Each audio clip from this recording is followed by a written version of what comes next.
For the first time in nearly 2 decades, we will be the best city in America. We're taking our message right to the people. You will pick someone new to lead Milwaukee. I don't want lip service. I'm tired of it. Beyond city limits across southeast Wisconsin, tomorrow's spring election is your chance to shape your community. That's why this next half hour is all about you. Your schools, your safety, your pocketbook. What you want, what you need to know. Because it's time for you to decide.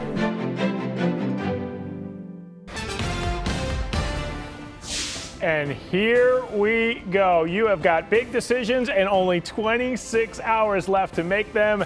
That is why this is your one-stop shop for tomorrow's spring election. Over the next half hour, we will take you through where to go, what to bring, issues on the ballot like schools and safety. But first, we are starting with the biggest race Milwaukee has seen in decades. It's the first time the mayor's office has been open in nearly 20 years.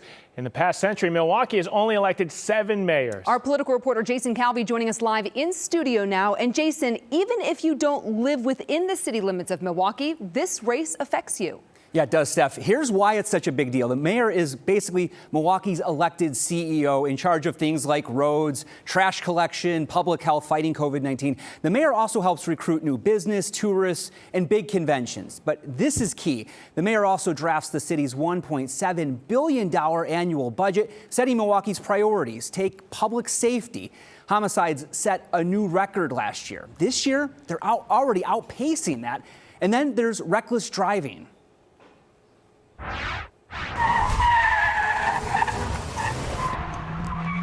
City leaders call it a crisis. With the budget, the mayor sets the tone for Milwaukee's response.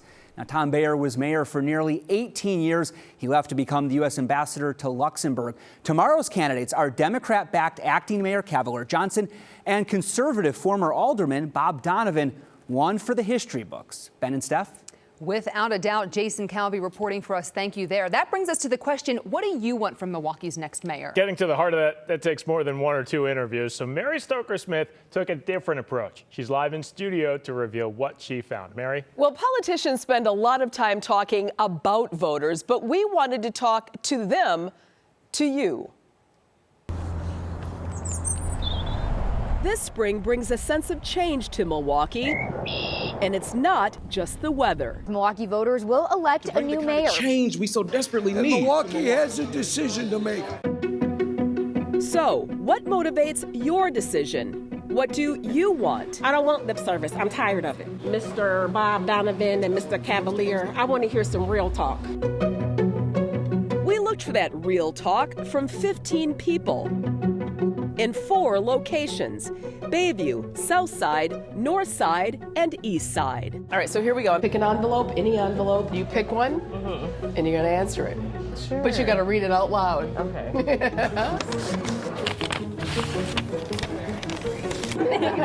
Whoa. Oh my. I wasn't prepared for that. I got a lot of, You really want me to answer this? Oh boy. If you were mayor for the day, What would be the issue you would address first? can I pick 2? Gun violence. I can't even let my son go outside and play by himself. There was a shooting in my building. The best thing that the mayor can do is really focus on making it a safer city. It's easy to name priorities. More accessibility for healthcare in general. Mental health. Some amounts of potholes. Funding for black businesses. We're very segregated. It's the cars. This is stealing cars. Tougher to identify solutions. I want to see a crackdown on crime. I literally just had a moment with the Kia boys a few days ago where there were 2 Kias on Capitol driving crazy, and I was trapped in between both of them. And letting the criminals know, like, hey, you steal a car, then you're gonna be behind bars. He needs to create a space for kids. Because the reason these kids are stealing cars is because they're bored. I don't care what someone's saying, what they're going to do about fight crime. To me, that's just a statement. I've heard it since I was a little girl. Promises are easier to make than keep, so the mayor won't get an automatic buy-in. Even when you ask me these questions, I'm like, what is he going to do for me? But he will get a city. How do we go forward after the election? Ready for a new season. Whatever side you're on, we all want the city to be safe, and we want our kids to be safe, and we want to feel safe. We all just have a different way of going about it. So we had a lot of different questions in these envelopes, but most answers came right back to crime. So now it's your turn to tell us what else you care about in our spring election Instapoll. To vote, just aim your phone or your smart device's camera right at that QR code right on the screen there. You can also go to our website, fox6now.com/poll. We're asking, if you were mayor of Milwaukee, which issue besides crime would you address first? You can answer childcare, public health, affordable housing, roads and transportation, or finally, income and inflation. We'll give you a few minutes to vote and have the results for you in just a few minutes. Mary, thank you. So what's the difference between candidates Bob Donovan and Cavalier Johnson? Both spent time in city government. Both talk about prioritizing public safety, but they do differ on how they want to accomplish that. Cavalier Johnson says he believes in the work of the city's Office of Violence Prevention, working with youth organizations, for example. You work with some of the programs that I mentioned that were effective for me growing up, making sure that kids, particularly young people in our community, have outlets so that they don't get involved with the wrong crowd and don't end up in a position where they're committing some sort of criminal act. Now, Bob Donovan has a bit of a different take. He says there's been a breakdown of the family unit, contributing to the rise in violent crime, especially amongst youth. So I would envision our police department working hand in hand with our faith community to patrol our neighborhoods, to do outreach to young people who might be on the verge. Now, violent crime was just one issue I asked the candidates about in separate one-on-one interviews. We also talked about how the city's fiscal problems will affect you. You can see how the candidates answered those questions on our website. Just visit fox6now.com. If you're not sure where to vote or you want to see what's on your ballot ahead of time, just go to myvote.wi.gov. The website works on your computer or on your phone. Then click on Where Do I Vote? Type in your address. You'll see your polling place directions, and there will actually be a sample ballot to see what you can vote for tomorrow. You'll need to show a Wisconsin photo ID like a driver's license at your polling place. Now, your ID does not need to show your current address. And if you're not registered to vote, you can actually just do that at the polling place. On Election Day, you'll need to bring proof of address, like a utility bill. We have a one-stop shop online for everything you need to know. Just aim your phone right now or your smart device's camera at the QR code. It's on your screen. I'll give you a couple seconds here. You can also go to fox6now.com and click on the Elections tab. We put it right on our home screen. You've got your ID, but should you bring an umbrella with you to the polls? How about snow boots? That's really not out of the realm of possibilities. Weather expert AJ Waterman joining us now with our Election Day forecast. Hi, AJ. Hi, Ben and Steph. It's going to be a relatively quiet forecast on Tuesday, but we have that lake breeze, so you might want to bring a light jacket or a heavier sweatshirt if you head to the polls. Temperatures will be into the 40s most of the day. There is a slight chance of a shower late after 8 o'clock as another weather system moves in, so you can see on Sky Vision as we progress through the afternoon, mostly cloudy skies. Eventually, some precip will start showing up once we head past 6 o'clock west of Madison. That does move into the forecast as we head past 10 o'clock and after the polls close, so we will see some more rain, but it looks like it's going to be a pretty decent forecast if you're heading out there tomorrow. Ben and Steph? All right, AJ, thanks. Much like lake effect, weather which starts in Milwaukee often spreads. That's why people living outside city limits say they are closely following the mayor's race. Definitely the crime of Milwaukee impacts all of us because it does tend to spread.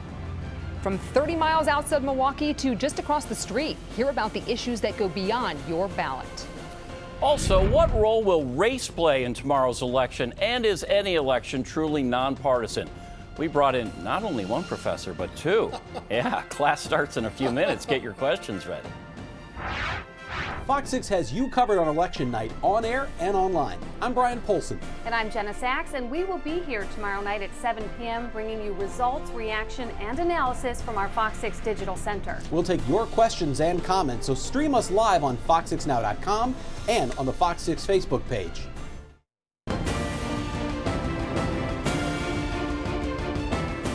Well, you might be watching tonight from outside Milwaukee, wondering how the mayor's race affects you. Fox 6's Brett Lemoyne shows us by taking a bit of a road trip.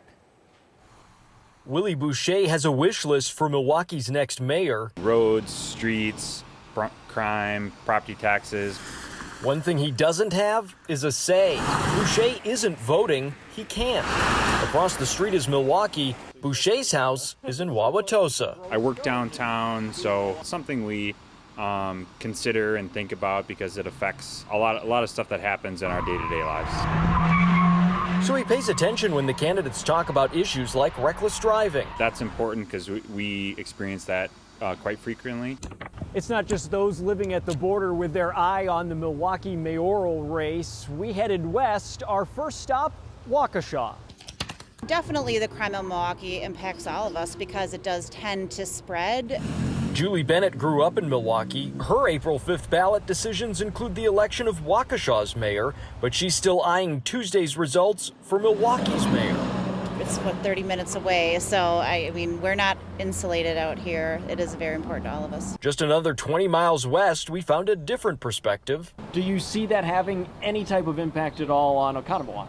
No, I don't. I think geographically we're far away from there. Voters like Dee Dee Wetterneck say their yellow brick road ends before hitting Milwaukee's streets or crime. I don't see what's happening in Milwaukee we're so far away. But Milwaukee's mayor does have a say in attracting tourism, conventions, the economic impact on all of southeast Wisconsin. That's why our more than 60-mile round trip takes us back to Boucher. One of the reasons we chose to live here is like the other side of the street is Milwaukee. We really like it. In this election, he doesn't have a say, but he does know the impact goes beyond city limits.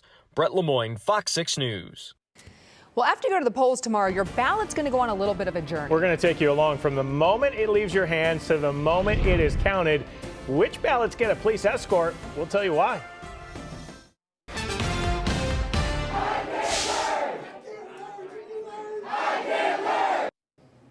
There is a new level of passion for school issues this election, what your kids learn, what their buildings look like, whether your taxes go up.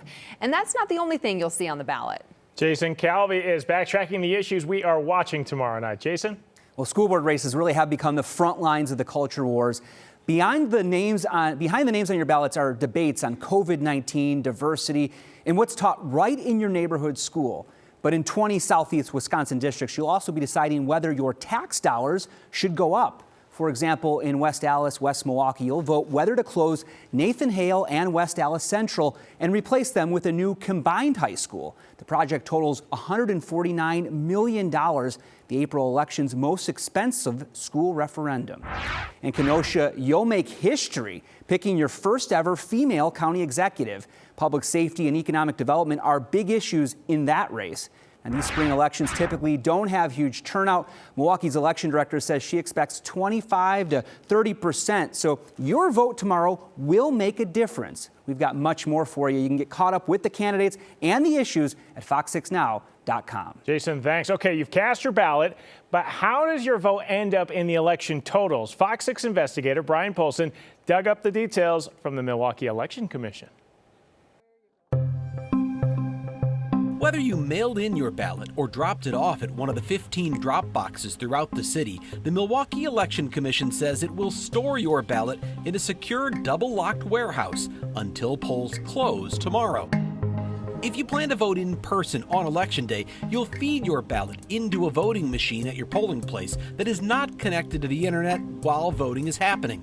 Once polls close at 8 p.m., an election inspector at each location will connect the machine to a private network and transmit the results to Milwaukee County, which reports the totals to us so we can report them to you. At the same time, election workers will pull the absentee ballots out of locked storage and start counting them. Those workers then add the results to encrypted flash drives, take them by police escort to Milwaukee County, and add them to the Election Day totals. When all's said and done, the Election Commission collects the ballots, flash drives, and printed tapes from each voting machine for a detailed county review known as a canvass. The city then keeps everything as official records of the election. Brian Polson, Fox 6 Investigators. A reminder to vote in our election special Insta poll. We're going to take a quick break to give you a minute here to weigh in, but time's running out. Results coming in right after the break.